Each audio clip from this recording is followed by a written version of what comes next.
पुरुषोत्तमम। हम सभी मानव इस कलिकाल में तीन गुणों के घेरे में रहकर, तीन काल के फेरे में पड़कर, तीन तापों से संघत्व हो रहे हैं। इन तीनों से बचने के लिए तीन बार हम लोग सद्गुरु भगवान से याचक बनकर मनोयोग पूर्वक याचना करने की कृपा करें। प्रेम से बोलिए, वंदे पुरुषोत्तमम, वंदे पुरुषोत्तमम। एक बार हम लोग उपस्थिति के अनुसार अपने इष्ट सद्गुरु के दरबार में अपनी अपनी हाजिरी लगाने की कृपा करें। प्रेम से बोलिए, प्रेम प्रेममय श्री श्री ठाकुर अनुकूल चंद्र जी की जय। सतत असमरणीय अनंत श्री विभूषित ब्रह्मलीन पूज्यपाद सद्गुरु भगवान के पावन युगल चरणों में अनंत बार नमन। इस जीवन जननी यूट्यूब से जुड़े सभी धर्म प्रेमी सज्जन वृंद, इष्ट प्राण दादा एवं धर्मांगनी माता एवं भक्तिमती बहनों, आप सभी को मुझ सेवक का सत सत नमन। आज होली का ये दिन बहुत ही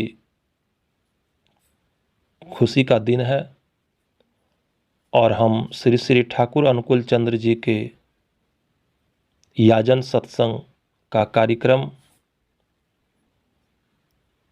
के सत्संग में हम सब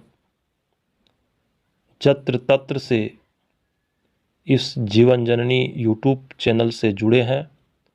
मैं आप सबों को हार्दिक आलिंगन और अभिनंदन करता हूं। आज हम लोग मनोयोग पूर्वक पाठ श्रवण करेंगे तो श्रोता और वक्ता के बीच जो प्रतिपाद विषय है वो है सत्संग और सत्संग से क्या लाभ है। आज का जो कहानी है, सत्संग में शराबी, जुआरी और नशेड़ी अगर आ जाए तो उसके जीवन में क्या लाभ हो सकता है। बड़ा ही रोचक कहानी है, कृपया ध्यानपूर्वक सुना जाए। एक जगह सत्संग हो रहा था और वहाँ एक संत प्रवचन कर रहे थे। तो संत जो है, गुरु जी जो है, नशा पर बोल रहे थे कि नशा नहीं करना चाहिए, जुआ नहीं खेलना चाहिए, शराब नहीं पीना चाहिए, तमाम तरह के दुर्व्यसन के बारे में, जो कुछ नशेड़ी गंजे मतलब ये सब नहीं करना चाहिए, नशा गांजा अफीम ये सब नहीं करना चाहिए। तो कुछ नशेड़ी गंजेड़ी जुआरी का ग्रुप जो उधर से चला आ रहा था और सत्संग स्थल पर सत्संग हो रहा था। जैसे थोड़ा दूर वो लोग पहुंचा तो उन लोगों के कानों पर आवाज गया कि गांजा नहीं पीना चाहिए, जुआ नहीं खेलना चाहिए, शराब नहीं पीना चाहिए। तो वो सब जो आदमी आ रहे थे यहाँ पे, तो उसको लगा कि गुरु महाराज जो हैं हम लोग के खिलाफ बोल रहे हैं, हम लोग तो यही सब कामें करते हैं, तो कहीं ना कहीं गलत है, वहाँ जाने से हम लोग को कोई लाभ नहीं मिलने वाला है। तो वो सब क्या है ना, वापस जा रहा था। जब वापस जा रहा था तो गुरु जी का नज़र पड़ गया, गुरु जी तो पहुँचे हुए थे, पड़ गया कि नहीं वो लोग वापस जा रहे हैं, कहीं ना कहीं हमारा जो ये बात सुन के वो लोग को ख़राब लगा होगा, इसीलिए वापस जा रहा है। तो ये लोग को बुलाना कैसे है। तो गुरु जी दिमाग लगाए, गुरु जी दिमाग लगाए कि ये लोग को वापस लाने के लिए हमको ये दिमाग लगाना पड़ेगा। तो गुरु जी बोलते हैं ठीक है, कोई बात नहीं है, बीड़ी पीना चाहिए, कभी कभी बीड़ी एक दो बार दिन में पी लेने से कोई दिक्कत नहीं है। तो बीड़ी पीने से होता क्या है ना, कुत्ता नहीं काटता है, कभी नहीं काटेगा कुत्ता। शराब भी कभी कभी पी लेना चाहिए, शराब पीने से बुढ़ापा नहीं आता है। उसके बाद कुछ देर के बाद बोलते हैं जुआ भी कभी कभी खेलना चाहिए, जुआ खेलने से घर में चोर नहीं आता है, चोर नहीं घुसता है। तो वो लोग सोचता है अरे गुरु महाराज तो हम लोग के सपोर्ट में है, हम लोग को ही बारे में बोल रहे हैं कि कभी कभी करना चाहिए, और ऐसा ऐसा बात बता रहे हैं जो हम लोग नहीं जानते हैं। बोलता है दारू पीना मतलब शराब पीने से बुढ़ापा नहीं आएगा, तो कहीं ना कहीं हम लोग को तो जानकारी नहीं है। बहुत आदमी तो इतना शराब पी के मर जाता है, हम लोग तो बुढ़ाएंगे नहीं। तो ये चीज़ पूछना चाहिए किस तरह से उसमें होगा कि कितना पीने से बुढ़ापा नहीं आएगा, तो कैसे जुआ खेलने से चोर नहीं आएगा, बीड़ी पीने से कैसे कुत्ता नहीं काटना होगा, इसका कोई मंत्र होगा, पहुंचा हुआ संत है उसको सारा जानकारी होगा। तो चलो जाके वहीं पूछते हैं गुरु जी से क्या बात है। तो ये सब आदमी गए वहाँ। जाने के बाद प्रवचन जो चल रहा था उस समय तो चला ही, प्रवचन जब लास्ट में ख़त्म हो गया तो ये लोग सवाल कर दिया कि गुरु जी हमको एगो चीज़ बताइए, आप जो है ना हमको ये चीज़ बता दीजिए, कुत्ता जब मतलब जो है बीड़ी पीने से कुत्ता कैसे नहीं काटेगा। बोला अच्छा। गुरु जी समझ गए कि ये सबको अब बताना ही होगा। बोला अच्छा ठीक है, एक काम करो सब आगे आ जाओ। तब सब आगे गए। बोला आप बताइए गुरु जी बीड़ी पीने से कुत्ता कैसे नहीं काटता है। बोलता देखो बीड़ी पिएगा तो खांसी होगा, और खांसी जब होगा तो कब होगा, जब फेफड़ा खराब हो जाएगा तब होगा। जब फेफड़ा खराब हो जाएगा शरीर हो जाएगा कमज़ोर, और शरीर अगर कमज़ोर हो गया तो तुम चल नहीं पाएगा, तुमको लाठी की जरूरत पड़ेगा, और लाठी लेके चलेगा तो लाठी के डर से कुत्ता तो आएगा नहीं, तो तुमको कुत्ता काटेगा कभी नहीं काटेगा। वो आदमी को लगा कि गुरु महाराज तो मेरा खबर ले लिए, गुरु जी तो हम सोचे बढ़िया कोनो बात बताएगा, ये तो बता दिए कि ऐसा ऐसा बात है। आप तो सही बात है गुरु जी जो बोल रहे हैं बढ़िया बोल रहे हैं, बीड़ी तो नहीं पीना चाहिए, फेफड़ा खराब हो जाएगा, शरीर कमजोर हो जाएगा। उसका दिमाग में घुसा कुछ। दूसरा आदमी बोलता है गुरु जी और एक चीज़ बताइए, क्या शराब पीने से बुढ़ापा कैसे नहीं आएगा। बोलते वो भी बताएंगे। तो देखो तुम शराब पिएगा, अभी तो तुम जवान है, अभी से शराब पिएगा तुम बचेगा कितना दिन। कभी नशा में हो जाएगा तो रोडे में गिर जाएगा, कभी नशा हो तो पानी में डूब जाएगा, नदियों में डूब जाएगा, तुम तो उम्र रहने से पहले मर जाएगा, तुम बुढ़ापा कैसे झेलेगा। शराब अगर तुम पिएगा तो बचेगा नहीं ना, बचेगा तो जब बचेगा नहीं तो बुढ़ापा कैसे देखेगा। तब उसको लगा कि नहीं गुरुजी ठीक ही बोल रहे हैं, ये हम गलती कर रहे हैं, शराब नहीं पीना चाहिए। उसका दिमाग में भेजा में घुस गया। अब आया जुआ के बारे में, तो वो दूसरा बोलता है गुरुजी ये दोनों को तो बताइए दिए को, हमको ये भी बता दीजिए जुआ खेलने से कैसे चोर नहीं घुसेगा घर में। बोलता अभी तेरा पारी है सुन लो। बोला तुम जुआ खेल रहा है कितना दिन से खेल रहा है। बोलता है 5-10 साल से खेल रहा है। अभी तक कुछ तुम जीत पाया। बोलता नहीं। कुछ कर पाया। बोलता नहीं। तो जो तुम्हारा किया हुआ है बाप दादा का, दादा परदादा जो कमा कर रख दिया वो तुम बर्बाद कर रहा है। तो तेरे पास बचा कुछ नहीं, तेरा घर तो खाली हो जाएगा धीरे धीरे इस तरह। जब तेरा घर ही खाली हो जाएगा, तेरा घर में चोर आके क्या करेगा। खाली घर में चोर आता है नहीं आता। एक काम करो। तो बोलता है बात तो ठीक है, बोलता चोर तो आता है भरले घर में, खाली घर में तो नहीं आता, इसीलिए तुम्हारा घर में चोरे कभी नहीं आएगा तुम जुआ खेलेगा तो सबका दिमाग का बत्ती जला। सबको लगा कि हम लोग तो एकदम दलदल में थे, गुरुजी के पास तो आए तो हम लोग का दिमाग का बत्ती जला दिया। तो वही जो है सब आदमी गुरुजी के चरणों में गया और प्रणाम किया और सब माफ़ी मांगा। गुरुजी हम लोग से गलती हो गया, हम लोग गलत रास्ता में थे, आज यहाँ आके हम लोग का आँख खुल गया। गुरुजी आप बहुत ही अच्छा बात बताए, आज के बाद हम लोग गलती नहीं करेंगे गुरुजी। और सब का सब जितने भी जुआरी मदारी गंजेड़ी सब गुरुजी के चरणों में गए और सबका जीवन धन्य हो गया। इस प्रकार जीवन में गुरु का बहुत महत्व है और गुरु का बताया हुआ बात को मानना बहुत ही अच्छी बात है। गुरु जीवन में क्यों करना चाहिए ये सब सत्संग में आके मिलता है। एक दिन की बात है और एक सच्ची घटना मैं सुना रहा हूँ जो सुनने लायक की बात है, और इसको ध्यानपूर्वक सुनिए।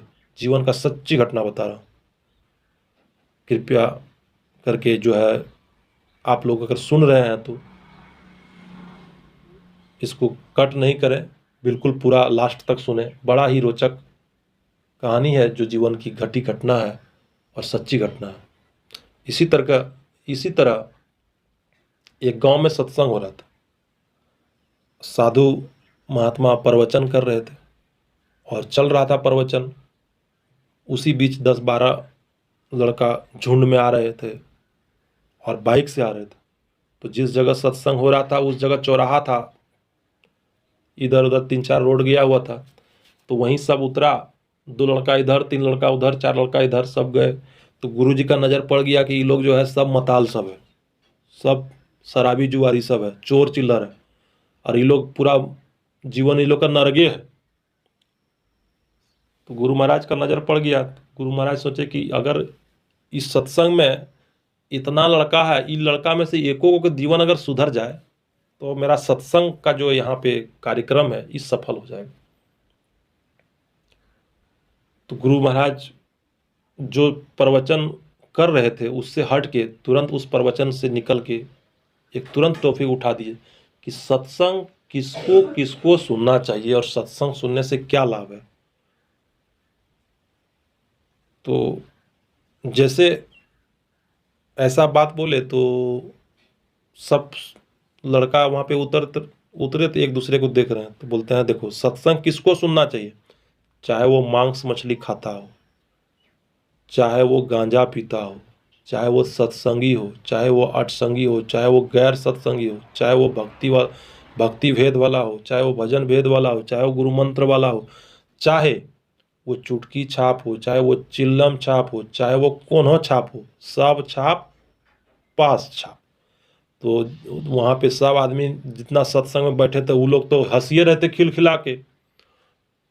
और 10-12 लड़का का जो झुंड था उस लड़का में एक दूसरे को सब देखता है, इस साधु जी क्या बोलते हैं, महात्मा गुरु जी क्या बोल रहे हैं, सब छाप पास छाप, चलो तो आज बैठ के सत्संग सुनते हैं। तो कोई लग गया दूर में, कोई बैठा है दूर में, मतलब कोई खड़ा हो गया, कोई बैठ के कोई मजा ले रहा है, कोई कुछ टॉपिक उठा दिया है।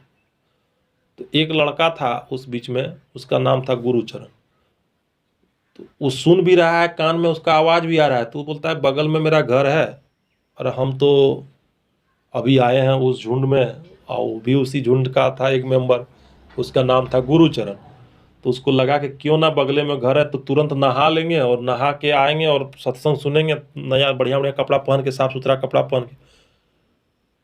तो वो क्या किए, चले गए घर, तुरंत फटाफट नहा लिए, साफ सुथरा कपड़ा पहन के सत्संग जहाँ हो रहे थे वहाँ बैठ गए आके। सत्संग में बैठ के सत्संग सुनने का लाभ सुनिए, देखिए कितना फायदा है। तो गुरुचरण आके सत्संग में बैठ गए। अब बैठे तो सबसे पीछे बैठ गए। तो गुरु जी का नज़र जो है उस लड़के के ऊपर पड़ गया जिसका नाम था गुरुचरण, जो उस झुंड से आया था उठ के। तो गुरु जी को लगा कि ये लड़का तो अभी यहाँ से गया था, मेरा बात थोड़ा थोड़ा काम किया, बाकी तो नहीं आया, 10 का 10 चला गया, लेकिन एक आया है, लगता है इसमें कुछ प्रवाह है, इसमें भी थोड़ा चेंज हो सकता है। तो अभी जो है इसी के बारे में कुछ समझाने का बात बताया जाए। गुरु जी का नज़र पड़ गया उस लड़के के ऊपर और गुरु जी अपना प्रवचन चालू किए। प्रवचन चालू करने के बाद उस लड़के के अंदर बहुत ऐसा सत्संग का गुण आया और सुनने के बाद सत्संग समाप्त हुई, सब अपना अपना घर गया। रात में गुरुजी बोलते हैं कि हमको सुबह जल्दी जाना है, मतलब करीब करीब 4 बजे के समय में हमको जाना है और हमको बस में चढ़ के दूसरी जगह सत्संग है, हमको वहाँ जाना है। तो हमको कोई ऐसा आदमी चाहिए जो कि हमको यहाँ से बस स्टैंड तक पहुँचा दे।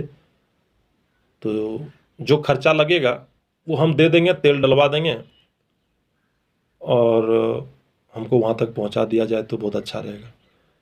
तो वो चर्चा हुआ, घर वाला सोचे कि अगल बगल में देखते हैं कौन है मोटरसाइकिल चलाने वाला, भीड़ भाड़ जगह में चला सके। तो दिमाग में आया कि नहीं, गुरुचरण नाम का जो लड़का है वो गाड़ी बढ़िया चलाता है, तो उसी को भेजा जाए। तो ये उसको घर में जाके पूछता है कि कल सुबह गुरुजी को पहुंचाना है बस स्टैंड तक, जो है कि गोड्डा में प्रोग्राम हो रहा था और उसको पहुंचाना था भागलपुर। तो गोड्डा और भागलपुर का दूरी करीब करीब 60-62 किलोमीटर है। तो वो लड़का जो है गुरुचरण रेडी हो गया, ठीक है हम चले जाएंगे। जब घर से निकला तो निकल गया, उसको घर में पैसा नहीं मिला, यहाँ से कोई पैसा नहीं दिया कि तेल डलवा लेना गुरुजी को पहुंचाने के लिए। अब गुरुजी से कैसे सवाल किया जाए कि गुरुजी तेल भरिए, आपको वहाँ पहुँचाएंगे तो तेल भरना पड़ेगा, गुरुजी से तो पैसा नहीं मांग सकता। ये लड़का पैसा लेके गया घर से तो सोच रहा है कि हम अपना पैसा क्यों खर्चा करें। तो फिर जाके जाते जाते रास्ता में एक पेट्रोल पंप मिला, गुरुजी बोलते हैं तेल डलवा लो। तो गुरुजी अपने मन से 200 रुपया का तेल गाड़ी में डलवा देता है। 200 का तेल डलवाने के बाद वो लड़का को लगता है कि 200 का तेल डलवाया है, 62 किलोमीटर जाना है, 62 किलोमीटर आना है, गाड़ी में तो तेल कम पड़ जाएगा। तो उसका दिमाग में चलने लगा कि हम बेकार आए, मेरा पॉकेट से आज खर्चा हो जाएगा, मेरा पैसा इतना लग जाएगा, अब हमारा पैसा खर्चा हो जाएगा। देखिए जीवन की घटना सुनिए, ध्यान से सुनिए। तब जाके वो जाने लगा, जाते जाते जाते जाते जब गुरुजी को पहुंचाए, गुरुजी चले गए, वापस आए, उसका दिमाग में पूरा रास्ता दिमाग में यही चल रहा है कि मेरा पैसा खर्चा हो गया, मेरा पैसा खर्चा हो गया। और कुछ देर के बाद आने के बाद उसको लगा कि नहीं, हमको तब पैसा जो है तेल डलाना ही पड़ेगा। तब 150 रुपया का और तेल डलवाता है वो, और उसमें 150 रुपया उस लड़के का जेब से लग जाता है, और उसको लगता है 150 रुपया खर्चा हम कर दिए, पैसा रहता तो मेरा काम चल जाता। और जब तक वो घर नहीं पहुंचा तब तक दिमाग में यही चलता रहा। जब घर पहुंचा, कुछ देर के बाद आराम किया, लगभग 1-2 घंटे के बाद पैसा निकाला और मिलाया, तो उसका सारा पैसा था जेब में, उसका पैसा खर्चा नहीं हुआ था। उस लड़के का आंख में आंसू आ गया और उसको लगा कि हम सोच रहे थे गलत मेरे साथ, और जो है मेरे साथ ऐसा घटना हुआ। और वो रो पड़ा और गुरुजी के बारे में सोचने लगे कि हे गुरु महाराज, हमसे बहुत बड़ा गलती हो गया। और उसको गुरु के प्रति विश्वास हो गया। तो सत्संग से क्या लाभ है आप लोग सुने, और सत्संग जहाँ हो रहा हो वहाँ बैठ के सत्संग सुनने से क्या लाभ है उसका भी फायदा आप लोग सुने। और सत्संग में अगर 100 बात बताया गया हो और उसमें एक बात भी अगर आपका दिमाग में घुस गया और उस चीज को आप अपना लिए तो जीवन आपका धन्य है। और वो गुरुचरण जो है कोई दूसरा आदमी नहीं है। आप जो सुन रहे हैं श्री श्री ठाकुर अनुकूल चंद्र जी का याजन जीवन जननी यूट्यूब चैनल से आपके कानों तक सुनाई दे रहा है, वो वही गुरुचरण है जिसका नाम है दिवाकर कुमार मंडल, और वो हम हैं। तो आज के लिए इतना ही। जय गुरु। वंदे पुरुषोत्तम।